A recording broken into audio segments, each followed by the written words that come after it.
Okay, hello. I just met someone here and he's going to tell me how his life has been affected by bad policing.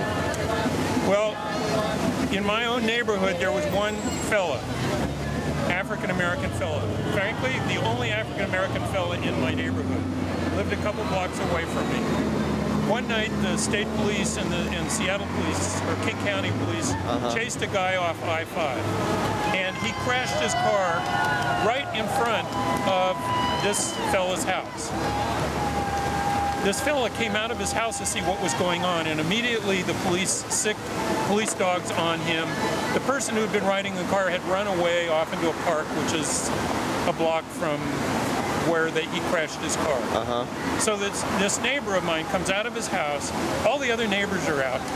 The police sick their police dog on him. He gets cornered. They put their knees on his back. They all have their guns drawn. The other neighbors are coming up to the police saying, "Hey, he lives here, he lives here."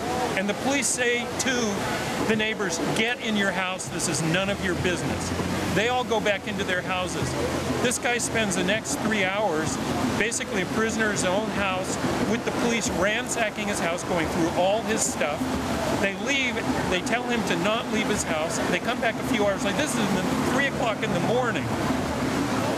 So the next day, he goes around to all the neighbors and he says, "Did you see what happened to me last night?" Well, honestly, I didn't see. I live right around the corner from him. But I said to him, "I'm happy to work with you to try to get some resolution of this." So he and I worked for a long time. I got his story down. I talked to the neighbors. It was corroborated by everybody. Neighbors even said to me, "Thanks for working with this guy." But frankly, the neighbors were actually scared to work with him. And I used his story and my own letters. I contacted everybody that I possibly could. The mayor, everybody in the city council, all the papers, the police department. I was on the phone to the police department, and I got the same story everywhere. This is an ongoing investigation. The police will take care of it. We can't be involved with it. So they don't care. They don't care, and they're scared, and the police have everybody cowed. So I did that for about 3 months. And you know, the story I got from people. Yeah. Story I got from people in the paper was, well, was he injured? Because if he wasn't hurt, we're not going to even go into this, because this happens all the time. Yeah. And it's true. It happens all the time. And all you have to do is look in the last few months. I mean, what's happened in Seattle? A poor, basically unarmed wood carver is shot and killed right on the street in plain sight of everybody. Actually, a couple days after that happened, my grandma showed me a wood carving that she had bought from him years ago.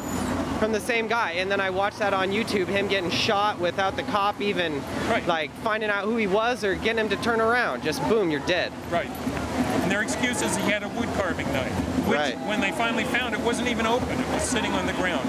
Yeah. So, and what happens, you know? There's the guilty right there. They're part of it. If they're not consciously participating in wrongdoing, they're passively accepting what's going on, and therefore they are guilty. Guilty as the rest of them. Anyway, so that's my very personal, frustrating experience with the Seattle police. What's your name, sir? Carl. Carl? Yeah. Hi, I'm Curtis. Nice Curtis to meet you, Curtis. Right on.